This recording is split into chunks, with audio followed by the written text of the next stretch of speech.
It's the march to the championship.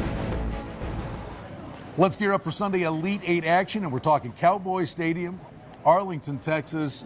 Pretty interesting matchup here, Michigan and Florida. Kenny, Gators opened up 3, down to 2.5.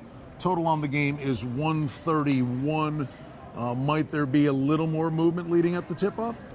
You know, I think maybe on the dog, they really like Michigan. I think the bettors do, and I think you'll see even a lot of the general public getting Michigan. You know, back in November, I watched both these teams play, Brian, and I said, these two are great basketball teams, and they resemble each other in so many ways.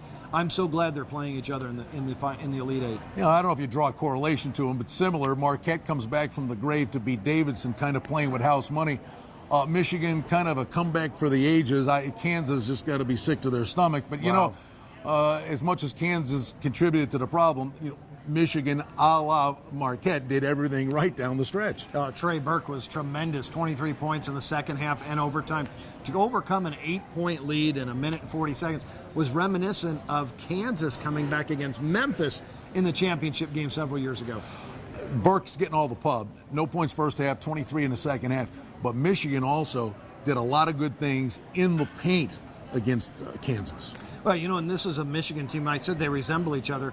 Michigan and Florida, they don't get to the free throw line. They're really perimeter basketball teams, but they're both so efficient. Michigan never turns the basketball over, so they always get a good shot. They do get into the paint. They get a lot of mid-range shots. Florida's the same way, though. They get great shots in the paint because they want to get close-up looks. Impressed with Florida because, listen, Gulf Coast came out. They were knocking down everything. The crowd's going wild. They're down double digits, but not for a second did the Gators panic.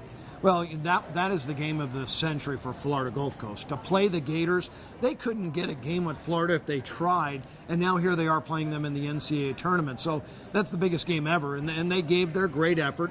Florida is a team that they know. They better win by more than 6 or have the game decided by more than 6 because they have problems in close games. Speaking of close games, you know, in this one instance now, albeit against Florida Gulf Coast, there were several occasions there the Eagles could have cut it to 6 with 2-3 minutes to go and make it marginally interesting. But you know what, to their credit, Florida knocked down virtually every foul shot down the road.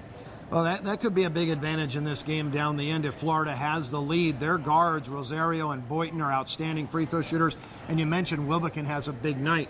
But Michigan also has some good free throw shooters in Stockus and Burke. So if it comes down to fouls at the end of the game, don't expect many missed free throws. A shot to make it to the Final Four. You know, I don't know if you want to throw the destiny out or whatever cliche you want. But Michigan, this was not an anomaly for them. They were down big on several occasions in Big Ten conference play. That's the team that they're going to play to that Final Horn. They believe. Well, again, I look at a team that does not get to the free throw line. You're going to live and die by the outside shot, and they do. But Florida's the same way. They don't get to the free throw line. The other thing with Michigan, they don't allow their opponent to get to the free throw line because they play such solid position defense. Florida, Michigan, Gators 2.5-point favorites.